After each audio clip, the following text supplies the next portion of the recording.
So we see here that he encouraged them from the Torah and the prophets, reminding them of the struggles that they had won. He made them the more eager. We can get encouragement, encouraging words from the Torah and the prophets. Why? Because we need reminding sometimes, from time to time, of what he has done for our people. We act as if we take it as if he can't do these things for us today. We don't see our way out of different situations. And in times of battle, times of past, we can see what the Most High done in the past. So he reminded them. We have to be reminded from time to time. And we will be encouraged and strengthened. Verse 10. And when he had aroused their courage, he gave his orders, at the same time pointing out the wickedness of Gui and their violations of oath. Gui, he didn't stick to what he say. He will violate his oath. He will say one thing and he will do another. Watch this. He armed each of them, not so much with confidence in shields and spears as in the inspiration of brave words. So he armed them with their shield, with their spears. This is their weapons. And also with words that would make them stronger. And he cheered them all by relating a dream. Now, this is something that the Most High does. He always worked through his people in dreams. And so he's relating them a dream that he had of a vision, which was worthy of belief, meaning you can take his word for it. This is what he saw. This is what happened in a dream. And this is how the Most High dealt with his people. And verse 12 says, what he had saw was this: Onias, who had been the high priest, a noble and good man, of modest bearing and a gentle manner, one who spoke fittingly and had been trained from childhood. So this is one that was righteous. This is one that will not, he won't be fighting with his brothers that's keeping Torah like himself. He came up knowing the way. In all that belongs to excellence, was praying. This is what he was doing. He was praying with outstretched hands. Yes, we should be praying with outstretched hands, especially in the time of trouble. Look who he's praying for. Praying for the whole body of Yasharal. He was praying for the whole body of Yasharal. Now, you see here in the text, it says Jews, but let me tell you, this is not correct. This is something that they put on the people. This is part of the spell that they put on the people, having the people be called Jews. Remember, Gui called the people Jews in ignorance. And here we go, still calling ourselves Jews. Jews only mean from Yahuah, one tribe. No, he prayed for the whole. You telling me he prayed for the whole body of Yahuah? No, he prayed for the whole body of Yasharal. This is how we have to word this. Then likewise a man appeared.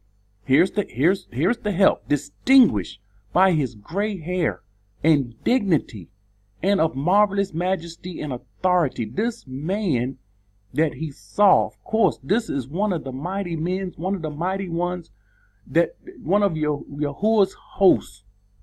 That's why the scripture says Yahuah and his host. What the host does, the host carry out his mission. They are part of his plan. They help deliver the people. And it's Yahuah that's delivering the people. When are we going to get this? When the Most High used his host, understand this. When he used his host, when he used his people, they're doing what he say to do, and it's him that's doing it. We saw him overthrowing Edom by the hand of Yahuah. And that's him doing it. And Onias spoke, saying, this is a man who loves the brethren and prays much for the people and the Kadash city. So this man, he loved the brethren. He's part of the brother. And he prays, listen, for the people and the Kadash city. Jeremiah, the prophet of Yahuah. He saw Jeremiah. You know, Jeremiah was gone at this time. He had already passed at this time. But here he is, seeing Jeremiah. Jeremiah stretched out his right hand and gave to Yahudah a golden sword. It's amazing. We keep reading about this golden sword. It's almost as if we should understand anyone fighting with a golden sword. This came from on high.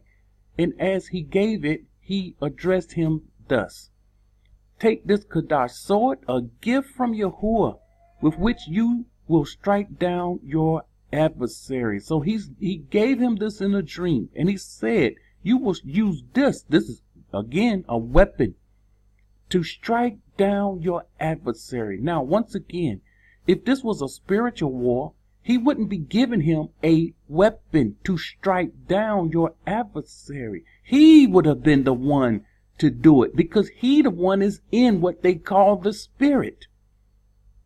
So we must understand, and I have to keep repeating this, because new people come to the channel. They're going to click on this video, and they're going to make a comment. They're going to say in their heart that this war is not a physical war. It's a spiritual war. And they will quickly close their ears to this knowledge.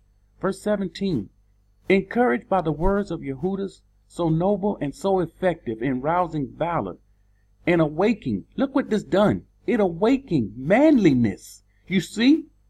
It awakened them to be warriors. They was, listen, sleeping giant, sleeping warriors. This is who we are today. We're sleeping giants. We're sleeping warriors. We hadn't figured it out to stop fighting against each other. We hadn't figured that out yet. So we will continue to fight against each other until the enemy is let loose on us, and he's just going to have a field day. But only those that's within the borders will not see this. And in the souls of the young. So he awakened the manliness in the souls of the young. They determined not to carry on the campaign, but to attack bravely. What campaign? When the people feel as if we can't fight, or we're not strong enough or mighty enough, we're fearful, we're afraid. This is the campaign. The campaign is maybe we don't need to fight. Maybe we should give in. Maybe we should surrender. But no, they forgot the campaign. They attacked bravely. This is what happened. They became the warriors that they already were. And to decide the matter by fighting hand to hand with all courage. We went away. We gotten away from fighting hand to hand. Are we to fight now, today? No. No. You must know the scripture. We go into the wilderness and get trained for this fight. So we see fighting hand to hand with all courage. Because why? Because of the city. We don't fight for the city today. We don't fight for Yasharal today. It's not even in our hearts to want to be within this land. And the Kadash house, the people that were in danger. So this is what the fight is all about. They had to fight for their lives. Remember, for Jerusalem, they had to fight for the house of the Most High, and the people, they had to fight for their lives. And here we are today. Let me say this. In Christianity, and the Christians, they don't know anything about fighting. You talk about wimps. If you want to see the wimps, look no further than Christianity. These people will tell you it's a spiritual battle, and it's not a physical battle. And again, they're not even prepared. They're not even thinking of a fight. They're looking for the rapture. But you see, these people will fall into the hands of the enemies. Now, let me recap a little. We're finding out Yasharal had help. Yasharal had help from the Father. He had help from the Malaks. And in the times when the people was weak, they referred to Torah. They referred to the prophets. They referred to what was written, and they got strength, might, and power, and they was able to carry out the mission, to carry out the battle. Now that brings me to this battle. I'm now to the point where I'm ready to go into this battle. And of course, excuse me, this battle is in the Dead Sea Scrolls. This is the War Scroll. If you haven't read this War Scroll, you must read this entire War Scroll. I'm only going to pull out points. These are the points that I gave to my family, and I have it in notes. But you will get an understanding of this battle. This is detailed. It's very, very detailed, this specific battle.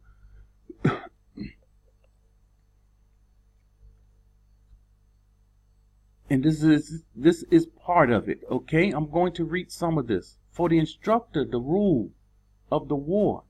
The first attack of the sons of light shall be undertaken against the forces of the sons of darkness. Now, here is the sons of darkness. The army of Belial. The troops of number one. Look who's number one. Edom. Look no further than Edom. Moab. And the sons of Ammon. Edom, Moab, and Ammon. Where have we heard this before? I've given you the scripture. Daniel 11:41. You know, people say we should be in Jordan, Moab, with Moab and Edom. And we know Moab and Ammon. We know these two cannot come into the congregation of the righteous. He shall enter into the splendor's land, the Kadesh land, and many countries shall be overthrown, but these shall escape from his hand. I explain to you why. Edom, Moab, and the people of Ammon. Here we go. Edom, Moab, and Ammon. This is what we're reading here. Edom, Moab, and Ammon. And this is the order. They're listed in the Dead Sea Scrolls. The Amalekites, which are Edom. Edom, let me tell you, Edom mixed himself among different nations. He did a lot of mixing, and he's mixed up even in Ishmael. Ishmael took Edomites, and Edomites took Ishmael. So they mixed. There was a lot of mixing going on. Philistia and the troops of Kittim of Ashur. Here we see Kittim. Where do we see? Who is Kittim? We know Kittim come from Japheth, but let's remember what Jasher said. Jasher 90:8. And the children of Chittim ruled over Edom. There was a battle, and Chittim slaughtering Edom to the point Edom had nothing left in them.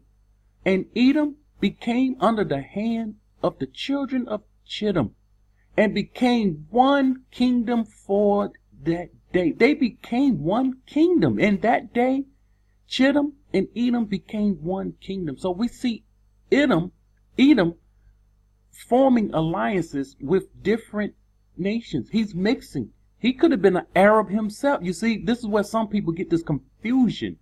But he kept some of his bloodline pure. And this is the bloodline that Yahuah will focus on. This is the bloodline he's after. This is the bloodline our people think. You see, Ishmael is Edom. Edom is not this and Edom is not that. And they're not understanding scripture. They're not putting the scriptures together. But here is his troops. Supporting them are those who have violated the covenant. These are the ones that violated the covenant. And we see here, sons of darkness. This is his army. Edom, Moab, Ammon, the sons of the east, which is the Amalekites, Philistine, and the band of Kittim. You have a mixture of Edom here. And of course, Edom works with all these different, he works with all these different people, these different nations. He's a part of them. And he kept one of his bloodlines pure. And again, that's the bloodline that the Most High, he's after these others. Don't get me wrong, but he's after Yahuah. Yahushua will come and he will be the one that touched that pure bloodline that they are keeping pure. They know how to keep it pure.